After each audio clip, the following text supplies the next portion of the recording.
হঠাৎ মৃত্যুভীতি একটি সাধারণ কিন্তু জটিল মানসিক অবস্থা। এটি এমন এক পরিস্থিতি যেখানে একজন ব্যক্তি হঠাৎ করে মৃত্যুর ভয় অনুভব করেন। এ ভীতি কখনো কখনো একবারের জন্য হলেও গভীর মানসিক প্রভাব ফেলতে পারে। লক্ষণ: হৃদস্পন্দনের গতি বৃদ্ধি, পালপিটেশন, শ্বাসকষ্ট বা দমবন্ধ লাগা, অসুস্থ বোধ করা বা মাথা ঘোরা, অসহায়তা ও আতঙ্কের অনুভূতি, ঘাম হওয়া বা হাত পা ঠান্ডা হয়ে যাওয়া, জীবনের অনিশ্চয়তা নিয়ে অতিরিক্ত চিন্তা করা। কারণসমূহ: মানুষের মধ্যে বেঁচে থাকার স্বাভাবিক প্রবৃত্তি থেকেই মৃত্যু নিয়ে ভীতি তৈরি হতে পারে। আত্মবিশ্বাসের অভাব, কঠিন সময় বা মানসিক চাপের সময় মৃত্যু নিয়ে ভয় বেড়ে যায়।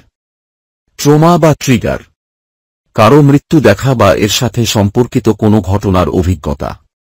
শারীরিক অসুস্থতা, দীর্ঘস্থায়ী বা গুরুতর অসুস্থতার কারণে মৃত্যুভীতি হতে পারে। ধর্মীয় বা অস্তিত্বগত প্রশ্ন, মৃত্যুর পরে কি হয় তা নিয়ে অজ্ঞতা বা উদ্বেগ। কিভাবে মোকাবিলা করবেন?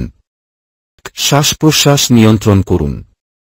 গভীর শ্বাস নিন এবং ধীরে ধীরে ছাড়ুন। প্রাণায়াম যেমন ভাস্ত্রিকা বা অনুলোম বিলোম চেষ্টা করতে পারেন। চিন্তাভাবনা বদলান। নিজেকে বলুন, এটি শুধুমাত্র একটি চিন্তা, বাস্তব নয়। ভবিষ্যতের পরিবর্তে বর্তমানে মনোযোগ দিন। মানসিক স্বাস্থ্য বিশেষজ্ঞের সাহায্য নিন। প্রয়োজনে মনোরোগ বিশেষজ্ঞের সাথে পরামর্শ করে ওষুধ গ্রহণ করুন। স্বাস্থ্যকর জীবনযাপন, নিয়মিত ব্যায়াম করুন। পুষ্টিকর খাবার খান এবং পর্যাপ্ত ঘুম নিশ্চিত করুন। ধ্যান ও যোগব্যায়াম অভ্যাস করুন। আত্মবিশ্বাস বাড়ান। নিজের দক্ষতা ও সাফল্যের উপর মনোযোগ দিন। জীবনের প্রতি ইতিবাচক মনোভাব গড়ে তুলুন।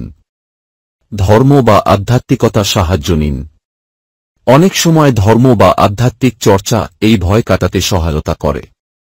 সতর্কতা: যদি মৃত্যুভীতির কারণে দৈনন্দিন জীবনযাপনে সমস্যা হয়, তাহলে অবশ্যই বিশেষজ্ঞের সাথে যোগাযোগ করুন। এটি মানসিক স্বাস্থ্য সমস্যার একটি অংশ হতে পারে, যেমন প্যানিক ডিসঅর্ডার বা অবসেসিভ কম্পালসিভ ডিসঅর্ডার। মৃত্যুভীতি একটি স্বাভাবিক অনুভূতি হলেও এটি অপ্রত্যাশিতভাবে প্রবল হলে বিশেষজ্ঞের সহায়তা গ্রহণ অত্যন্ত জরুরি।